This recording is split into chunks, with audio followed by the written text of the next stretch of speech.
नमस्कार, मैं हूं आपके साथ अनुष्का और आप देख रहे हैं लल्लू लाल न्यूज। मराठा वीर छत्रपति संभाजी महाराज की वीरता का लोहा खुद मुगल बादशाह औरंगजेब भी मानता था। मराठा साम्राज्य के दूसरे छत्रपति संभाजी महाराज ने अपने जीवन काल में 120 से अधिक युद्ध लड़े और सभी में विजय प्राप्त किया। हालांकि अंत में छल के जरिए मुगलों ने उन्हें बंदी बनाकर मार डाला। संभाजी महाराज न केवल एक महान योद्धा थे बल्कि कुशल राजनीतिज्ञ भी थे। उन्होंने अपने शत्रु औरंगजेब के बागी बेटे अकबर द्वितीय को शरण दी और मुगल बादशाह के लिए एक साहसिक पत्र लिखा था।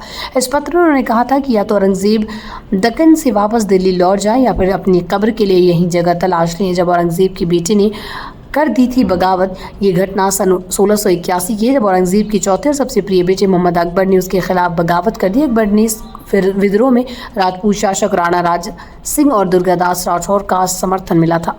उन्होंने अकबर को वादा दिया था कि अगर वो औरंगजेब के खिलाफ विद्रोह करेगा तो वो उसे मुगल तख्त तक पहुंचाने में मदद करेंगे। लेकिन जब औरंगजेब ने अपने बेटे को एक चिट्ठी लिखी और उसे आत्मसमर्पण करने की सलाह दी तो राजपूतों को लगा कि अगर अकबर ने उन्हें धोखा दिया, ऐसे में उन्होंने उसका साथ छोड़ दिया और अकबर अकेला पड़ गया।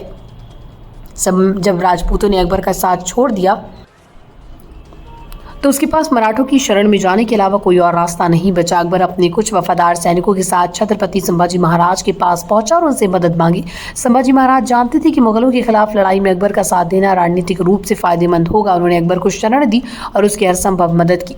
जब औरंगजेब को इस बात की सूचना मिली तो वो खुद दक्कन की ओर कूच कर गया और वहीं डेरा डाल लिया। संभाजी महाराज ने इस पूरे घटनाक्रम के बाद औरंगजेब की बेटी जीनत-उन-निसा को एक पत्र लिखा जो बाद में मुगल दरबार में पढ़ा गया। इस पत्र में संभाजी महाराज ने साफ शब्दों में कहा था, बादशाह सलामत सिर्फ मुसलमानों के नहीं बल्कि पूरे हिंदुस्तान के बादशाह हैं।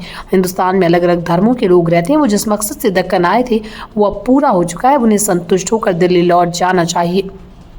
इसके आगे उन्होंने चेतावनी देते हुए लिखा, हम संभाजी और हमारे पिताजी छत्रपति शिवाजी महाराज पहले भी उनकी कैद से बच निकले थे। अगर बादशाह इसी तरह अड़े रहे तो इस बार वो हमारे कब्जे से छूटकर वापस दिल्ली नहीं जा पाएंगे।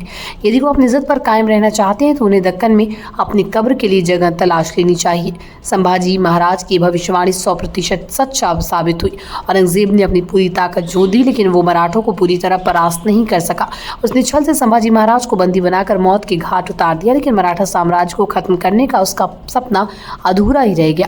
औरंगजेब ने करीब 27 साल तक दक्कन में संघर्ष किया लेकिन जीत नहीं पाया। अंततः 88 वर्ष की उम्र में 3 मार्च 1707 को अहमदनगर के पास उसकी मृत्यु हो गई। उसे महाराष्ट्र के औरंगाबाद के स्थित खुलदाबाद में दफनाया गया।